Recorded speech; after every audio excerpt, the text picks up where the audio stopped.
just quickly do an introduction. We are broadcasting live on Facebook right now as well through Zoom. But I want to introduce everybody to the programming of PRPGmx. We are, PR is 2 years old and PG is actually 1 year old this week. So it has been a wonderful year of growth despite the evidence of the pandemia and everything that's going on in the world this year. This group of artists has managed to maintain a strong relationship with their studio work and join a community of artists to work together and support each other throughout the pandemia. So it's a very exciting moment. This is the first exhibition of the residency program. You can see here on our website that we have a whole list of various different things. And I want to point out to you that we have this amazing YouTube channel. I already have this loaded up right here for you to see. We have a ton of interviews. There's already over 100 videos with interviews with queer artists throughout the world who have participated in our exhibition and residency program.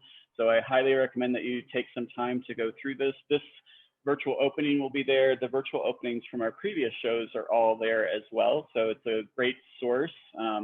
And it helps you get to know the artists. We do try to interview as many artists as possible that are participating in the exhibitions, because the mission of our program is to tell the stories of our community, to make sure that there is information behind the artwork, so that when people want to know more about what the artist is speaking about through their artwork, who the artist is and where they're coming from and their experiences and how that translates into their artwork, that there's information there. Because in a lot of galleries, the onus of doing this is put onto the audience, but the information isn't always necessarily really available. So we focus very heavily on telling the stories of our community.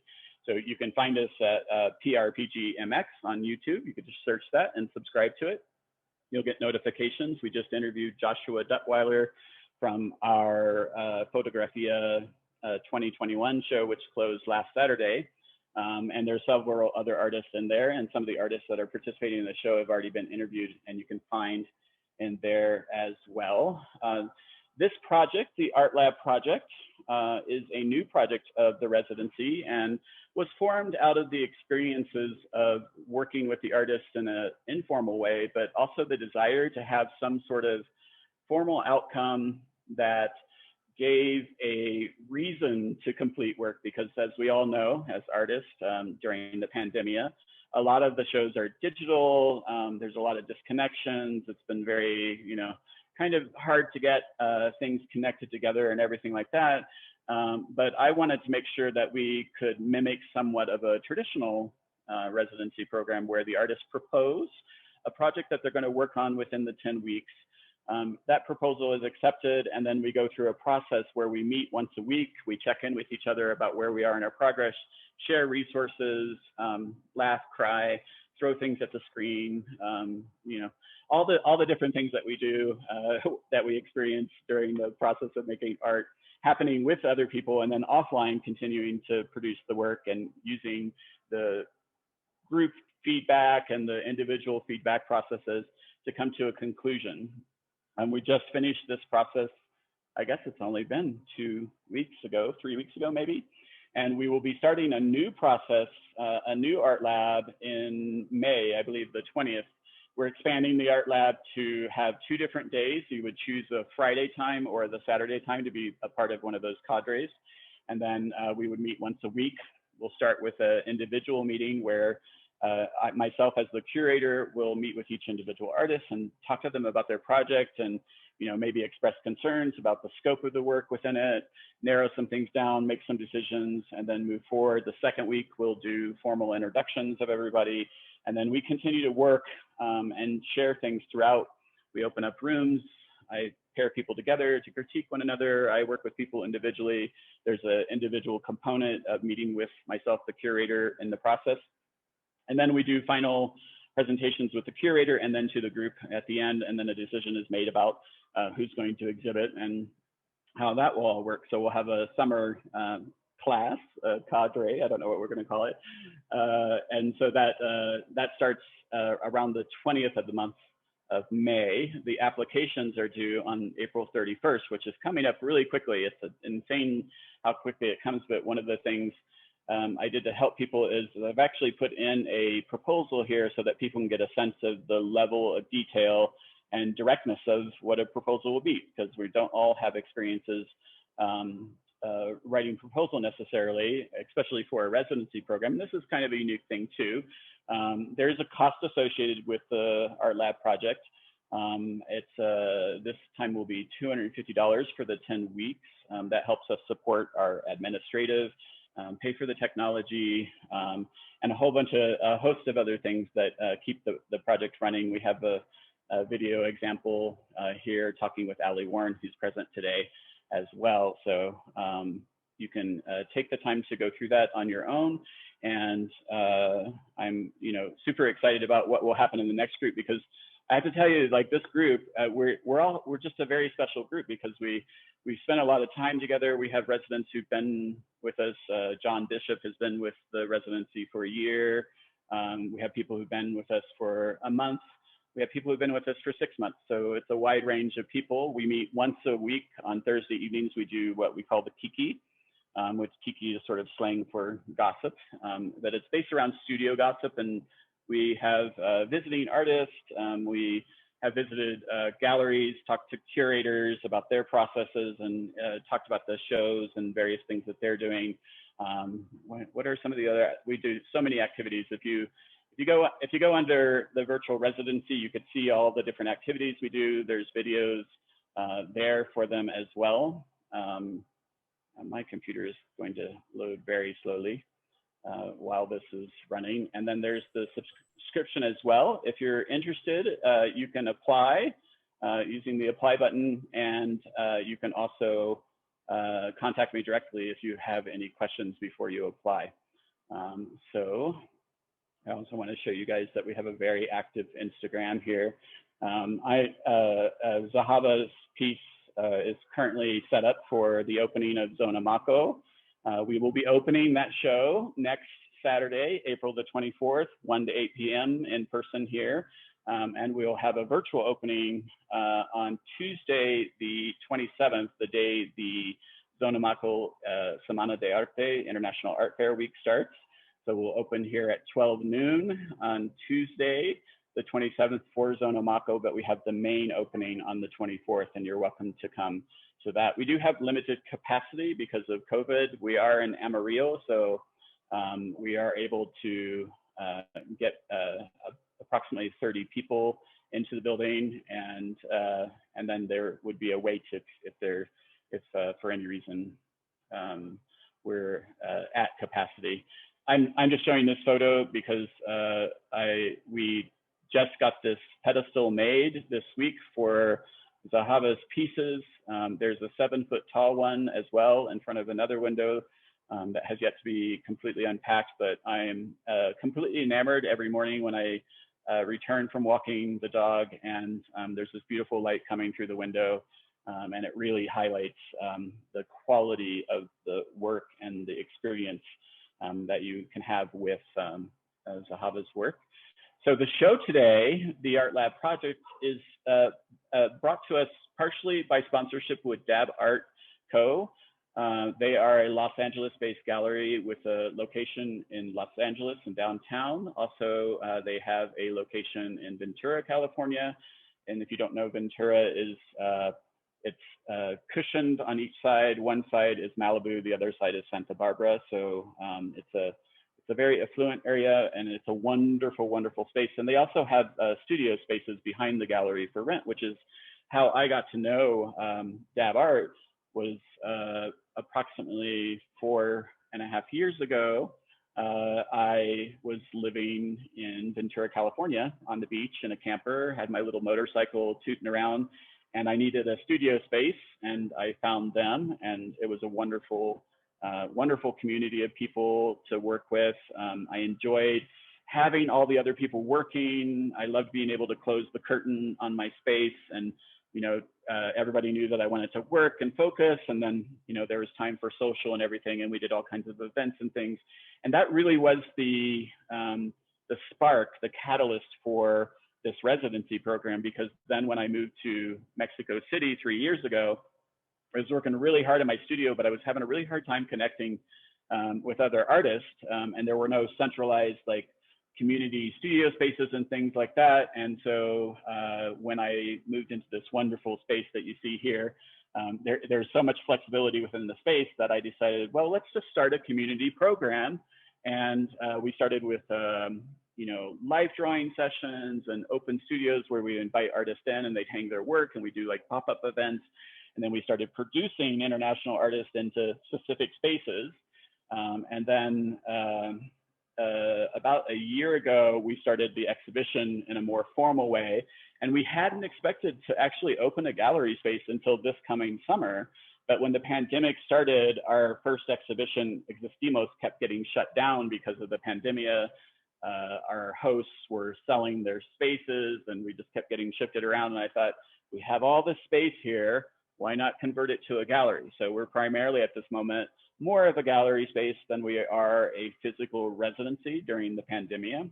And we do have a plan to expand into some more space to open up some more studio spaces, but we are accepting applications for the fall. We do have a specific project space for artists to live work for a minimum of 2 weeks and work on their projects with the potential of exhibition at the end of it. So I'm going to go into the show now. This is where we are located. We are with our sponsor, Dab Art, and they have a myriad of shows currently running. I am going to try to get my computer to cooperate with me today. So there are a lot of shows running, and I think one thing I want to show you guys, while that is loading, is I want you guys to understand the amount of shows that the residency and exhibition program are actually working on. I can click all I want, but it's not going to go anywhere. So, okay, upcoming. So we have Imposible, which is our Zona Maco show. We're super excited about it. If you don't know what Zona Maco is, it's the largest and most prestigious art fair in Latin America. We are very excited to be included in the show. It is an amazing opportunity because of the pandemia. They are changing the model. Usually it's in a central convention center on another part of the city, but this year, because of the pandemia, they are actually locating it throughout the city. So there are projects happening in the streets throughout the city in different galleries and things, and it's all connected by maps, and there, you can get a VIP pass, and you can use their tour buses, make appointments for the galleries. We'll have a beautiful, wonderful event sponsored by Tequila 1800 on Friday, April the 30th from 6 until 10 p.m. By reservation. So you can contact me directly to get on that list. But you could see we have Alfonso Zorate. His hanging Christ is behind me right now. That's a 7-foot tall Jesus crucified. His work is super interesting, and you can read more about it in our website. Alexandra is one of our residents. She has a show. Ali has a show connected to this. Edgar Takoyaki, Esther, Zahava, and of course we have our art lab project connected to all this. So there is a lot of things actually happening within the PRPGmx umbrella. So we have tons of things for you to look at. And you can also see that our Photographia show runs online through May 15th as well. So without further ado, I want to go ahead and open up the Art Lab project so we can begin the discussion of that. Today, I'd actually like to start with Zahava. Zahava, do you mind unmuting yourself? Not at all. Hi. Hi, welcome. Zahava, tell us where you're at and give us a little background about your work and what the significance of your work is. Yeah, gladly. In Mexico, on Lake Chapala, as far as location geographically, as far as my work, I'm working on a very large project that's going to be a traveling solo show in next year or year and a half, maybe 2023 or 2022. So it's called Embodied Light. This is one of the pieces. This is one of the smaller pieces. I have by now 9 molds, and I'm creating a lot of different pieces out of those. The biggest piece is a 7-foot tall piece of 2 meters. This work is about humanity as I see it, spiritually and actually, which is that not having any features, not having any skin color that can represent humans, and not having any very specific gender or sexual orientation. All we see is the inner light and the energy that connects us all. This is how I live my life, and this is my truth, and this is my work. It's really beautiful. Can you tell us why are you in Chapala, Mexico now working? Yeah, I came to an artist residency in Chapala in 2014. And so first of all, fell in love with the area. But also over time, I realized that I'm able to produce here the kind of work vision that I had, because the quality of working with a foundry here in Zapopan in Guadalajara, the quality of the work is very high. The person-to-person interaction is extremely wonderful, and the prices, the expenses are maybe 1/10 of what it is in California.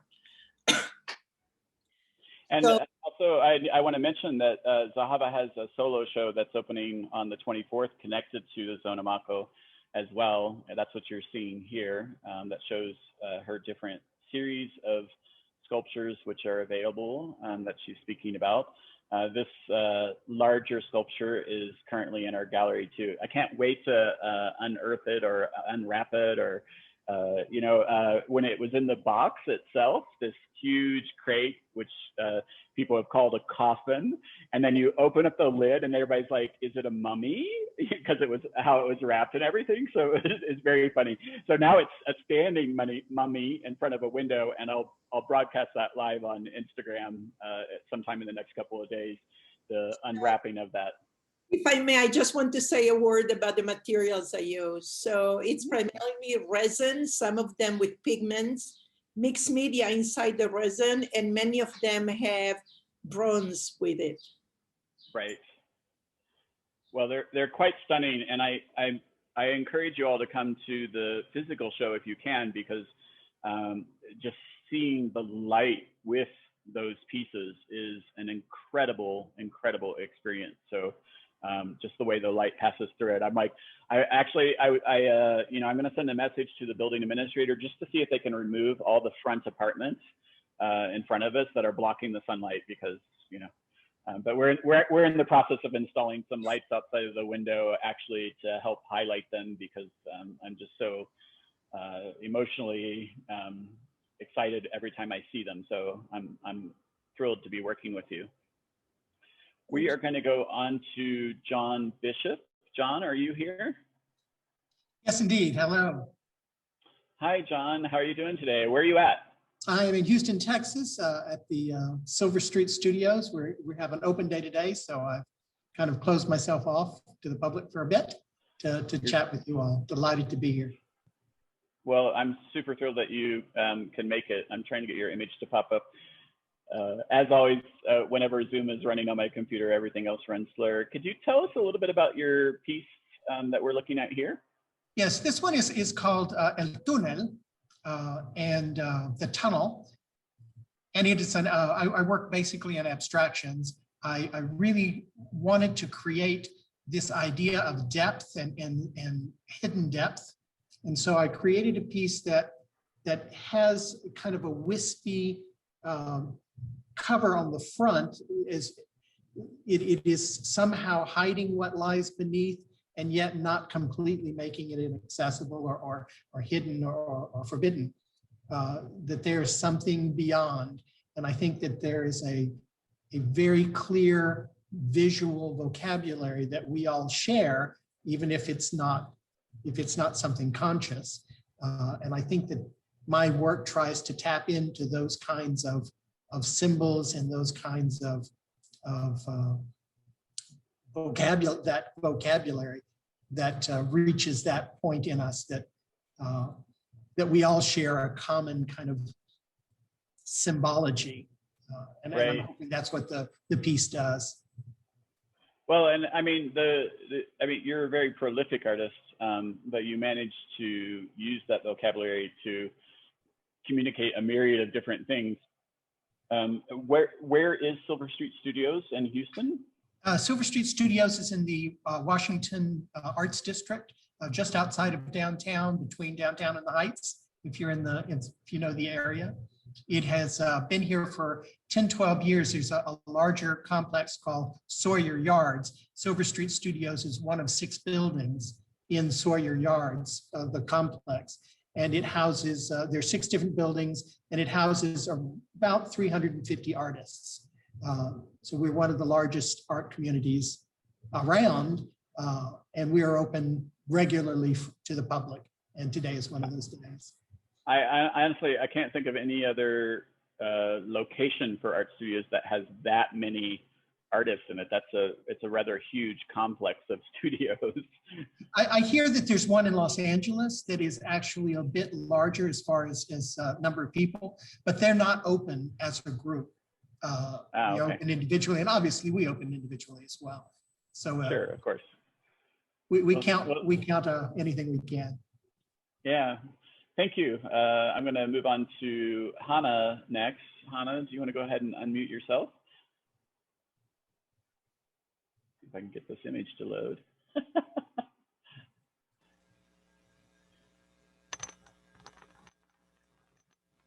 Hi, Hannah. How are you doing today?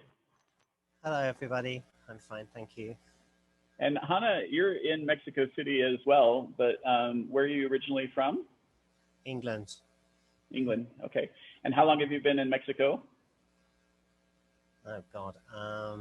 Like 12 years, 11, 12 years, something like this.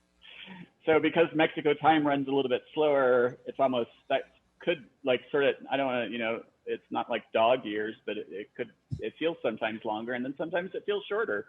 Definitely during the pandemia, it felt a little bit longer. So Hannah, could you tell us a little bit about the work that you produced in the Art Lab project, orient us towards what it is you're saying with your work and what the process has been like for you? Certainly, yeah. Well, it's a great experience because the pandemic has been particularly difficult in terms of getting down to work, because there's been so little stimulus in terms of culture. So this has been a great impetus to work. I think I mentioned this, that it's like the noose, it concentrates the mind wonderfully. This work I started at the end of last year on 4x6 pieces of paper, and these are 11 by 8.5. Photographic paper. So the process is watercolor on photographic paper with ink and collaged elements. The series that I worked on for Art Lab was called Face Shopping, after the song by Sophie, who sadly we lost not so long ago. To me, the song and the work sort of lended itself towards facial feminization surgery, which is a possible element of transition for trans women. The inspiration for the work, especially as I started to get into it in the Art Lab process, comes from looking at works by Nicole Eisenman, Hannah Hock, Linda Sterling, Alice Neal, and the trans artist Greer Langton were big influences on this work. I have to say that the initial work happened by accident, and I hadn't made figurative work before, really. I made almost exclusively abstract work up until this point, but I felt that the figuration allowed me to talk more directly about my experiences as a trans woman. And also, I think it's worth mentioning that Hannah is an artist in residence, but she is also going to be our first curator in residence, and we'll be putting out a call to artists to apply for a show in August. Hannah, can you give just a really brief description of what you're hoping to do with this show? Yeah, it had been my idea to appeal to the trans community for work that talks about the interior journey of transition rather than the exterior one. I'm a bit tired of seeing before and after photographs and all the sort of trans porn on the internet. So I kind of feel that there's a reality there that artists are uniquely positioned to explore. Right. So we'll be posting the call in mid-May for that particular show too. But if you would like more information about that, you can contact me as well through my email. I'm going to move on to Lori Bauman now. Lori, I know you're in here. Hi there. Hi, Lori. How are you doing? Great. How are you, Michael? I'm good. And today you're in Arizona. Sometimes you're in Colorado. Sometimes you're in Arizona. Sunny Arizona. Sunny Arizona. Could you tell us a little bit about your project? And Yep. This series is a collection of collages that deal with themes of gender, sexuality, race, and economics, and how we got to the place we are today with our beliefs, our rituals, our human constructs that we've self-imposed. I always start with research on fairy tales or religions or ceremonies from centuries ago and try to see along the lines where our beliefs have held or changed to modern day time and try to make sense of why we're positioned where we are today and if these beliefs that we hold still hold up in contemporary society. So these are collages that are 18 by 24, mostly with paper. mm-hmm. And I've been working on these same themes and the same research process since about 1994. So even when the themes change, they always start with the narrative of an old fable or a ritual or a myth from way back in time. You're also working this is also working its way into a fashion line for you too, right? So can you just give us a brief description of what you're doing with that? Yeah, I think the year of COVID, without having an audience to be able to closely hear from or communicate to, gave me the idea of how I can still communicate with the viewer and how they can still have a conversation with me about these kinds of issues. So I've been printing my artwork on fabric and designing very simple apparel pieces that are just in production. I'm just getting the samples back so that the viewer can wear these and wear them in different ways and explore some of these beliefs through the apparel. And a lot of these fabrics are sort of transparent, semi-transparent, so you can see the human figure through them. So the figure is actually also interacting then with the artwork and with the apparel. Well, I regret not having said this before, just now thinking about it, but I should have ordered one for the opening. You should be wearing it. I know, I should be wearing it, right? Like, because I look fabulous in flowing things. I should be wearing it now that you mention it. You're right. You're right. Yeah, you get up and do a spin around and everything, but they can see more of that project on your website, correct? And Instagram usually follows that as it's getting produced. Yep, step by step. Awesome.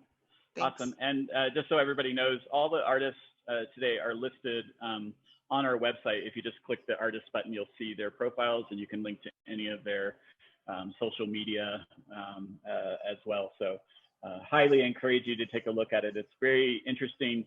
All the artists in our program expose their processes on their Instagram as well. So it's a lot of fun to subscribe to them, and you get to learn a lot of new things in the process as well. Love seeing how things are developing. Thank you, Lori. I appreciate that. Thank you. We'll go on to Alexandra. Alexandra, are you here? I don't know. I don't think Alexandra is not here, I don't think, at the moment. But I want to say we have a solo show with Alexandra that we had done a few months ago. We're relaunching that show and featuring this piece in Impossible as well. So I love her work and her process. And if you go to our YouTube library, you can see lots of various information about her process and everything. And we've enjoyed having Alexandra as a part of the group, and she's done some critiques with us and various different things. Highly encourage you to check out her work through Instagram and through the show that is opening on the 24th on Artsy as well. Let's go to Ana. Ana, are you here? Ana Lopez. Yes, I'm here. How are you? Fine. How are you, Michael? I'm good. I'm good. You know, Ana is also obviously one of our artists in residence, but uniquely as well, she's in Mexico City. So we have Hannah and we have Ana in Mexico City. So it's nice that we have people all over the world, but it's also great that we have Ana here in Mexico City. And I've had the pleasure of visiting a printmaking studio with Ana to work on some monotypes and collaborate with Ana for, I guess now probably about 5 or 6 months now, right? Yes. Yes. So yes. Tell us a little bit about the project that you produced for the Art Lab project. Yes, I wanted to, well, first I want to say that I'm really proud of being part of this community, and I'm really excited about this show and everything that it's happening with Mako is really, really, really exciting. Thank you. And well, I wanted to talk a little bit about the unconscious and all these veils we have about our memories, and that's why I proceed with black and white, because they're mostly about memories, and the idea is to search the sound of those memories. And so some of my pieces have the names of sounds like midnight sound or white sound. And that's it. These are 48 inches by 37, and 48 inches by 37, I think. And that's it. I don't know. And I mean, it's very interesting to me, Ana, because in the process of getting to know you through the residency, and most of the work that you produce has been quite small. And then in the art lab process, you were searching your way through, and about halfway through the process, it just sort of exploded into this whole new area. Like the other work that you have is quite beautiful, but like the energy of it is very different. And then the scale of this is quite large as well. Why did you go to such a large scale after working small for so long? Well, yes, it was a change of concept, a change of color, a change of size. It was really an opening for me, the art lab, because I was looking for memories inside my body, and I have always worked with abstract as Hannah, but this time, I don't know, I just had to come back, and it came back this way. It felt that a larger format will express the impression of my memories more than just a small painting, small collage. Well, Yes. it's very exciting to watch your work develop, and I appreciate how sincere and honest you are in the process of producing your new work too. So, congratulations on this show and your participation in Impossible as well. So, thank you very much. Thank you, Michael. We'll go to Kate next. Hello. Hi, how are you doing, Kate? I'm doing well. How about you? I'm doing pretty good, doing good. you're in Salt Lake City, Utah, a very unique place to be a queer artist. Yeah. And you have this fantastic project that you started with the Art Lab project. So could you give us an overview of what the project is? Yeah, so I made a interactive art experience. It's a virtual, I call it a virtual surreality. And it takes you on a narrative through my nightmares where you can choose one of two options for each page.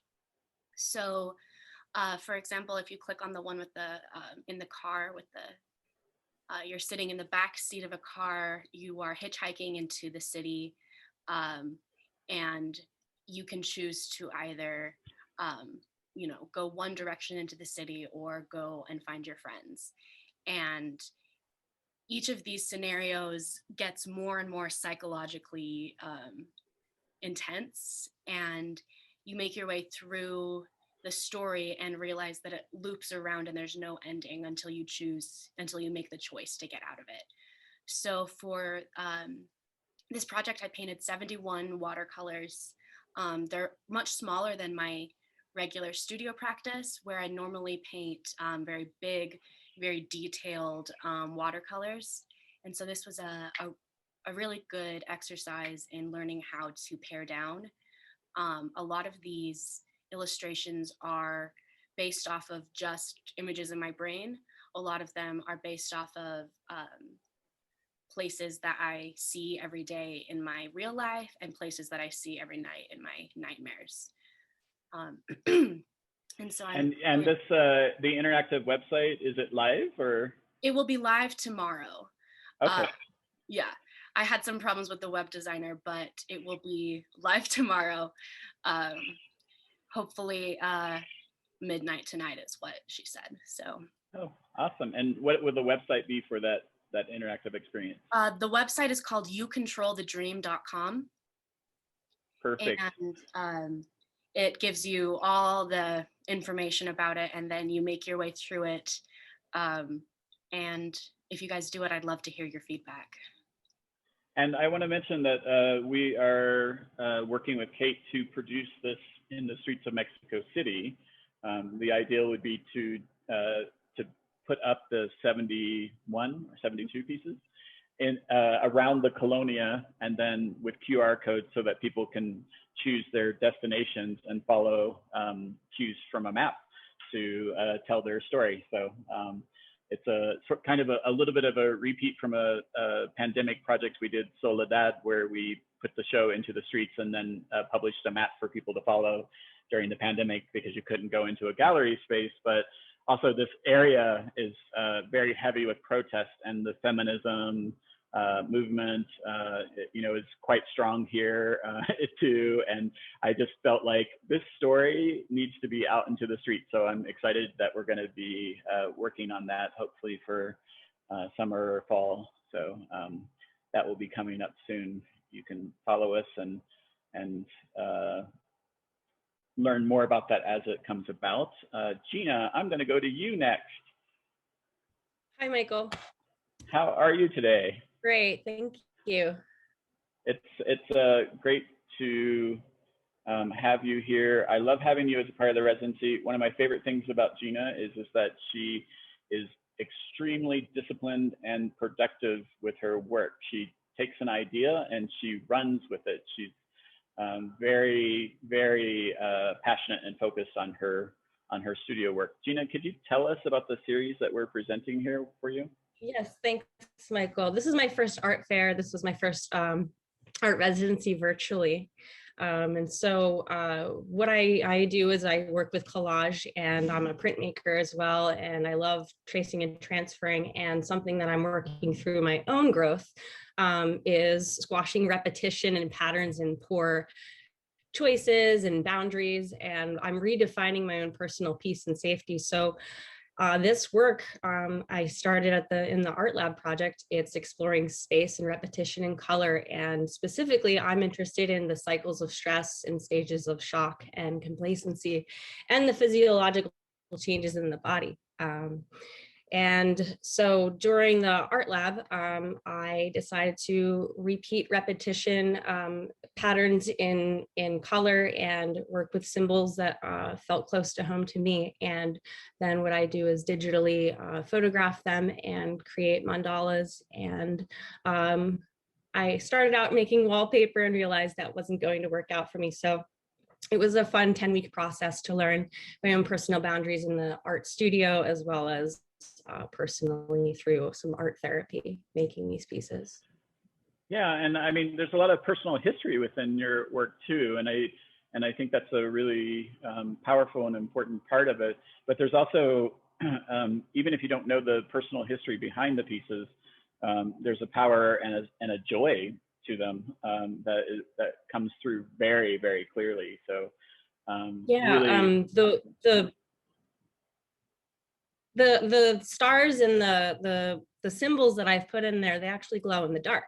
So at night, when you have the art on your wall, you can still see it glowing. And this has a lot to speak to depression and how mental illness is not seen on the outside unless you're a walking, crying maniac.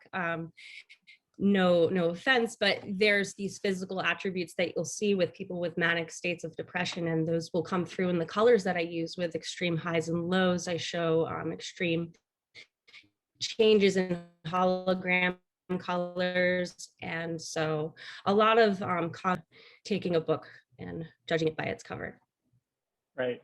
I mean, it's gorgeous work. What I'm going to ask is I want to get a video of you showing the holographic, and we'll insert it into one of the detail images so that people can see that as well, because I think that's a really, it's one of those things with, in virtual shows, you lose some of the effects of the personal relationship to the work. So again, this Trouble 2021 will be at Zona Mako.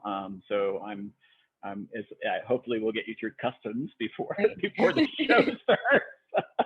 I think we're actually making headway, but yeah. So if anybody in the audience today is a specialist in customs in Mexico City in terms of shipping, not cultural, please contact me directly, because we've had our fun experiences with customs in the last 3 weeks. So thank you so much for coming and showing us your work, and I'm super excited to have your participation in the Zona Mako show as well. So well, thank you for the opportunity. It's a wonderful program, and I had the opportunity to meet all these amazing artists. So yeah, I mean, that's the thing, this group of artists, there's so much diversity within the group itself.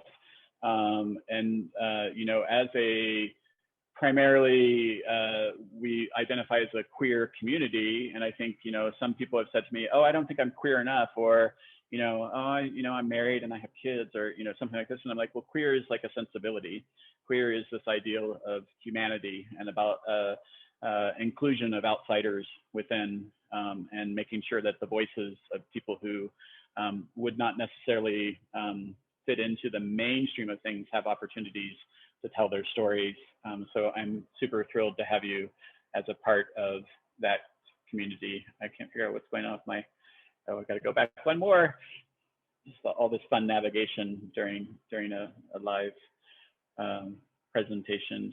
So Stephen Baboon is not with us today, but he also he did a performance art piece for us. He is a Syrian refugee to Haiti, who is working on telling the stories about the Haitian queer community. And you can see right here in our YouTube channel that we have the piece that he produced during the Art Lab project. We won't show it now, but we'll be presenting this during Zona Mako, and you can go online as of today to see the piece as well. I highly encourage you to do it. His work is quite beautiful, celebratory, and it's a very unique and interesting perspective. He just finished his master's degree in New York City, and it's very interesting to see the translation of a refugee multicultural experience through performance art. So please take a moment to check that out when you're able to. Una, let's go on to Una. Una, you're out there. Una is actually in Mexico right now. She's in San Miguel de Allende, visiting friends. And I'm so excited because you're actually going to be here for the opening of Imposible next Saturday as well. So Una, how are you today? I'm good. Well, yeah, thank you. I've been thinking about it. I've been kind of on the road a bit. The pandemic sort of changed my life, and I sold my house and closed my business, but it's also offered me an opportunity to focus more on my artwork and art practice. And this residency in the art lab in particular, even though I've been on the, has been a very grounding experience for me. I feel like that's what's kept me sane is connecting with this community. So it's been a great experience, and I'm hopefully going to continue on and be in the next art lab. This series, No More Dreams, I call Primal Photography. And I also have another practice, which is Work Project, which is a collaborative project and I work a lot with animals. This one in particular, I'm realizing is a little bit more about isolation. A lot of my work might not be obvious, but has a environmental kind of against the cult of consumerism, you know, about the decline of Western civilization and where we are ecologically. Yeah, so anyway, so I hired animals that I shot in my studio in San Francisco Bay Area. And this one was one of the first ones, No More Dreams, this baboon holding a gun, which was a crazy photo shoot in my studio. Yes, and you I want to mention as well that you do work with a professional animal trainer. So in your photos, the animals are treated humanely, and in the process of creating these pieces. Oh, praise Allah! Yeah, he's the animal handlers. Yeah, and I always have crazy questions like, can I cover them in like body glitter? And he's like, no, you know, like, so the animals are very well kept. These are Hollywood. This is Hollywood baboon. He's actually older. He's like, his name is Nick. He was wild because he was trained for a movie to like a movie scene to like go through a dumpster and throw things all around for one particular movie scene. I don't remember which movie. And so every time he handed in something, he would I would hand him and he would just toss it immediately. So it was really hard to get that photograph. I have another practice that I'm sort of exploring and writing about now that I haven't, which is also burning paintings. But now we're looking at, this is another one in the series, No More Dreams. Again, it's like us as human consumerism and then greed and how much do you need? And then usually photographed in this sort of isolation, kind of the party's over. And I want to mention that you were a part of the Photographia 2021 exhibition that we just closed, but you also have a solo exhibition that is in tandem with Imposible, the Zonamaco show. So, if you come, you'll see these prints are, you know, they're 41 by 41 inches. They're huge, and they're absolutely gorgeous. And we do have them available in a limited edition set as well. So let's go on to Esther. Esther, are you here? Is Esther here? Yes, Esther is here. Yes, I'm here. How are you doing today, Esther? Where are you at? I'm doing well, thank you. I am in Sarasota, Florida. Great. And could you tell us a little bit about your work? I'm actually going to switch the share screen over and share a different screen because I have your video because I think it's the only way with your unique process to really understand the prints that you're showing in this show and for Impossible have a code which you can roll your phone over and project these videos on top of the images. So while this is playing, if you want to go ahead and tell us what your work is about and a little bit about your process. Sure. I am a printmaker. I learned printmaking in a very traditional way in Hungary, but when I came to Memphis, I actually came to Memphis, USA, and did my MFA. So when I started to work on my MFA, my traditional understanding of printmaking really changed. So I started to work a very experimental way, and these are eye circles, and I started to print my images on eyes, and that step was creating a very interesting dialogue with my piece, because my work is usually printmaking is a very traditional technique, and it's most of the time it's finishing by printing the image on the paper, and that's the end of the story. But my works are different. They just start with printing, and the materials that I'm using to print on is really changing the visual and conceptual outcome of my work. So these are text about the attachment, and I created this piece for the show after the pandemic. So there's like a lot of feelings and a lot of things that I went through the quarantine, and I just wanted to separate myself. I wanted to be attached at bad feelings, and I was practicing the idea of how can I let things go. And letting things go means, it doesn't mean that I don't care anymore. I just over it. Right. Yeah. It's I mean, I think the interesting thing is in the process of doing this, it's like you're actually constructing something, but it's also disappearing at the same time. So it actually creates physical and emotional space for new things to come in. So yes, it's a very ephemeral way of grabbing something that otherwise I wouldn't be able to grab. Right. And I want to mention as well that Esther has a solo show that launches next week on Artsy as well. So, and I am in my mind, Esther, I've forgotten what the name of the show is. Before It Fades. Before It Fades, yes. Okay, great. Yes, and so that show will open up next Saturday with Impossible, and we'll be exhibiting 3 of those prints in the main gallery space as well. So if you're around, please make sure that you come through and check out the work. It's quite amazing.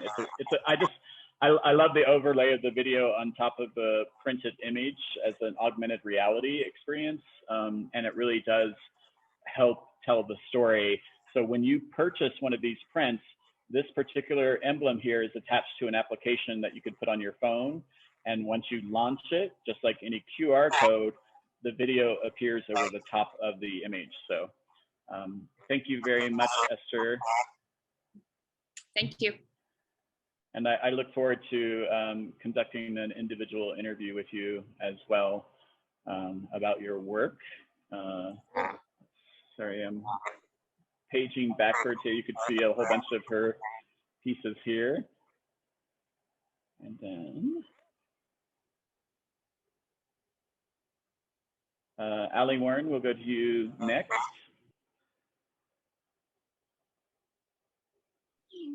Hi there. Hi, Ali, how are you doing? Great. Great, thank you for coming to the virtual opening today. Ali, can you talk a little bit about your work and the symbolism and process of how you create your work? Sure, I'd love to. I paint my children a lot in my work, and with this piece, I varied a bit. I included an adult, which is their nanny. Her name's Julia, and I asked my kids to model, and I asked Julia to model as well. And I had a certain feeling or vision in mind that was about the Madonna and child when I asked them to pose this way. But I wanted to kind of flip it so that Charlotte, being the child, was more in the Madonna position, and then Julia laying in her lap. And I wanted it to invoke some vulnerability. I wanted the positioning to look a little bit contrived for Julia. And I really wanted to kind of invoke a feeling of like that religious iconography, but from a modern perspective. And I'm always really focused on light. Not as crazy about the background on this. I feel like there's a little too much gray. Everything's a little too light. So for my next paintings, I'm gonna really, a lot of times I'll adapt the photo references in Photoshop to help get more contrast with the light. And so with my latest photos that I had my nephew and my daughter's pose for, I tried something new with kind of contrasting and darkening the images, because I've been looking a lot at Caravaggio's work, and I just love how much he captures light and the dramatic aspects of light. I tend to be pretty, I don't know how to say it, a little more blown out, I would say, in my work, or just less mysterious, more obvious. And I'd like to kind of incorporate some mystery, or just that feeling that Vermeer and Caravaggio was so good at, which, you know, was capturing the light in painting. So that's kind of my goal with my next pieces. But and we also, I should mention that we do have this wonderful interview on YouTube with Ali, where she goes into more depth about her process and her work, and super, super engaging. So please take a moment when you get an opportunity to watch that interview on our YouTube channel. And she has a solo show, which is also opening with Impossible next Saturday. So you'll be able to go in and see the nature of life, which is honestly is available to see right now if you want to go see it. So we're a little ahead of ourselves, but so that's never a bad thing to be ahead of deadline. So very appreciative of that. And our last artist for today is Julie Beldor. I'm going to scroll through here and find you here, Julie. Julie, I'm so glad that you were able to join us, because I know that you're in a rural part of Michigan right now, and there's snow and all these other elements and things. So I'm so glad that you're able to even get online to join us. Could you tell us a little bit about your project that you worked on during Art Lab?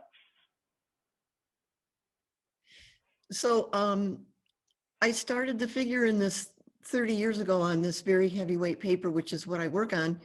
And then I decided that the Art Lab was an opportunity for me to finish this painting. I never start my paintings with an idea in mind, and I never make preliminary sketches. I just start painting. So you can see that I felt like I didn't have enough room, so I sewed another piece of paper onto it, and all the sewing is done by hand. All the sewing on the pieces that are appliqued on are also by hand. But I would like to take this opportunity just to thank everybody in the Art Lab, because you've informed my life so much. And if you wouldn't mind, I'd just like to shout out a couple people, Zahaba and Hannah, Lori and Anna. You've just made a real difference in my life in so many ways, and I can't even begin to thank you enough for what you've shown me in your work and in the discussions we've had. Well, it's been great having you in as a part of the group, and I think that's actually a really good transition to just talking in general about your experiences with the Art Lab as we start coming to a conclusion with the virtual opening. I would like to open up the floor to the artists in residence to talk about their experiences with the Art Lab. If anybody has any questions, you can type those into the chat. And I will try to relay them across as well. So anybody, would you like to talk about your experiences with Art Lab, how it helped you, or I don't know, harmed you in some way. Maybe, I don't know. Hopefully it didn't harm you. And if it did, we're not legally responsible.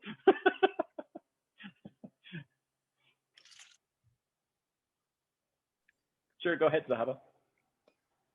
So when the first time that you and I talked, it was an interview that you were interviewing me, but I also was interviewing you to understand what the idea of a virtual artist residency is all about.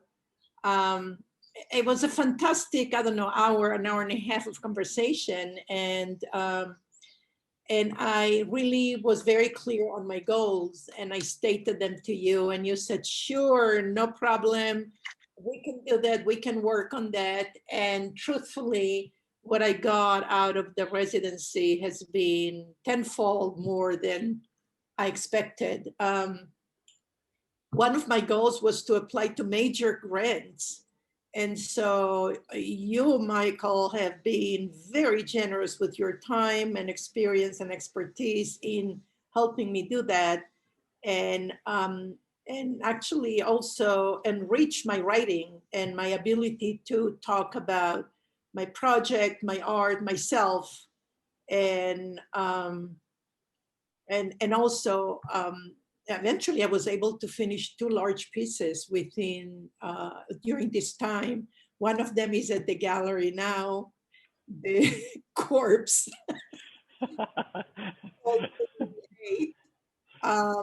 And it was an experience making it. I had many people locally helping me generously, wonderfully. And then the residency in Zapopan, I mean, the foundry in Zapopan has been fantastic. And it got there on time, and it's all great. Also meeting all of the artists in this group has been wonderful. And being part of a queer residency was perfect for me, because I have always been the other, being that I immigrated twice in my life. I come from generations of refugees and immigrants. And so my work has been about the other. And so being in a group that I felt so belonging was fantastic. So thank you so much, Michael, and thank you everybody else. I really loved it, I enjoyed it, and I don't think I missed even one meeting, because I was looking forward to sharing time with all of you guys. So thank you very much. Thank you, Zahaba. Anybody else want to make any comments? John?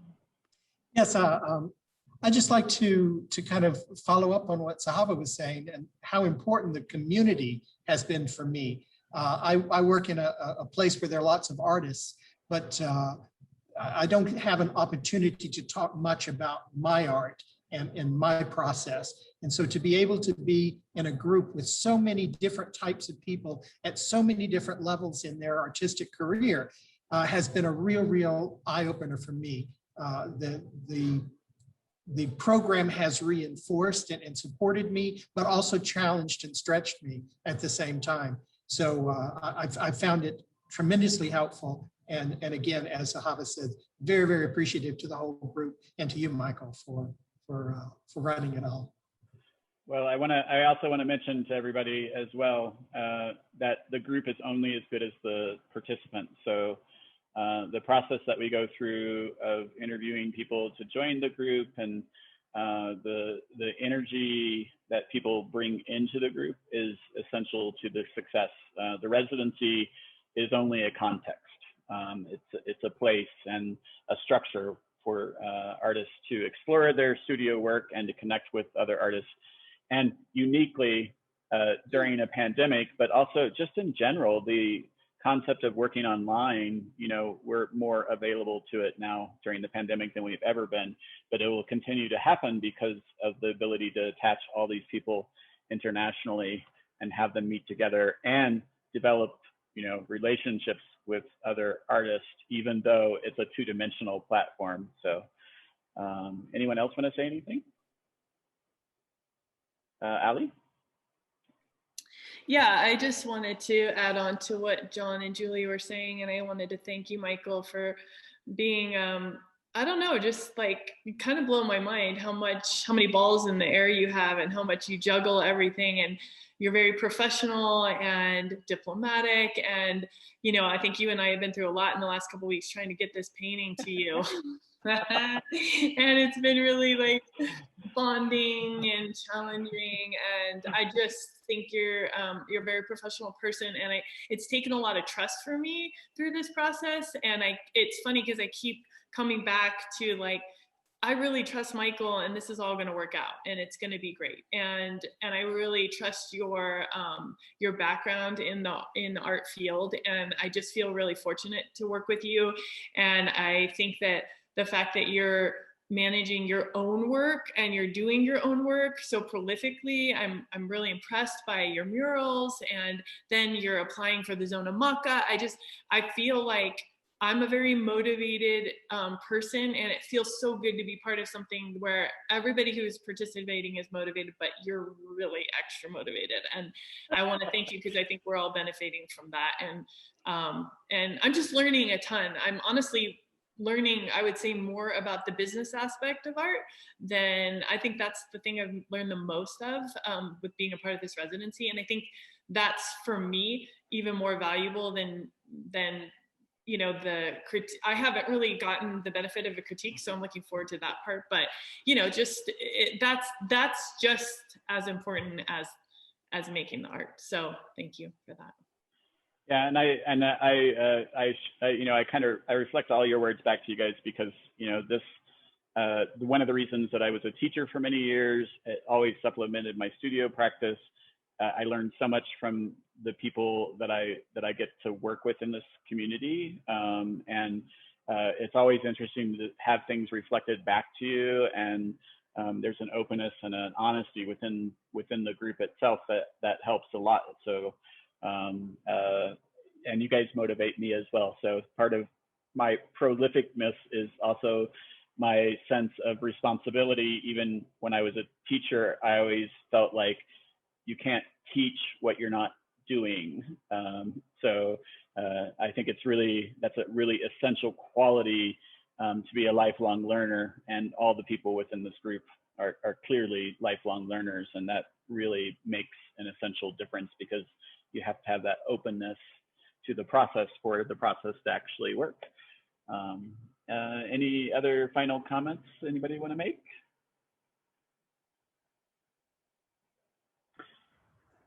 Michael. Hi, Anna. Just really quick. I just want to add to what all have been saying about the art lab and the community that we are building with each other, and also about your work and that you're working with us.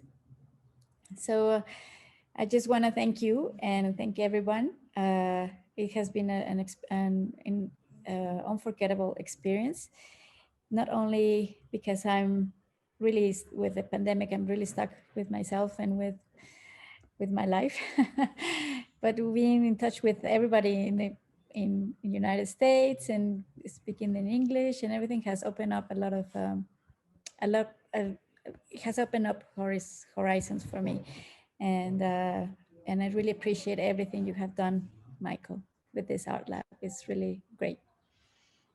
Well, I appreciate all of you too. I'm going to close things off just by saying, you know, the information for Art Lab project is available on our website, PRPGmx. You don't have to type out the entire address anymore. You could just type in the PRPGmx. You can read about the information in our residency, the current and past shows that we've had. Of course, all the artists today who've spoken are listed under artists here, applications, YouTube. And we have this beautiful residency only area that once you subscribe, you get access to as well. There's a lot of things happening. We have a wonderful queer summer show coming for Gay Pride season. We're doing a manifesto show where all the artists who are in the show will write a 250-word manifesto about the future of queer. And so I'm super excited about that. I didn't realize when I presented the ideal for the show that there will also be a manifesto show of Mexican artists in the Museum of Modern Art here in Mexico City at the same time. So that's a really nice historical and then also a look towards the future. So that's a great juxtaposition. I'm very excited about the opening this next coming Saturday. We will have the in-person opening for Imposible here in the gallery in Mexico City. The virtual opening for Imposible is on April the 27th at 12 noon Central Standard Time. We'll meet the same way through Zoom and project into Facebook in case there's not enough seats. We have a VIP event on April the 30th from 6 until 10 p.m. You can email me for an invitation to that as well. We expect to have many of our local artists. That's one thing that maybe that doesn't come through necessarily in this event, but about 40% of the artists that we represent in all of our shows are Mexican local artists. So for Imposible, I'm extremely excited to have Fabian Charisse. We have two of his beautiful pieces, Manuel Parra, Veronica Villegas. Gosh, I mean, the list of artists, Alfonso Zorate, which I'm completely enamored with his work, and he works with drug addicts and drug dealers in Tepito, the barrio of Tepito, and uses materials from their processes in his own work. So he has a solo show online. It's a very robust program, and it's going to be fantastic. The art fair starts on the 27th and goes through the 2nd, but the show will be open in the gallery until June 5th. And I believe, I want to say June 24th online. I can't remember off the top of my head. So please make sure that you visit all the different shows and everything. And guys, I thank you so much for showing up today. I'm so thrilled to be working with all of you. I share your gratitude. It's a beautiful symbiotic relationship, and I appreciate your trust, and looking forward to continue moving forward with you all. So thank you, and have a fantastic weekend. Bye, everybody.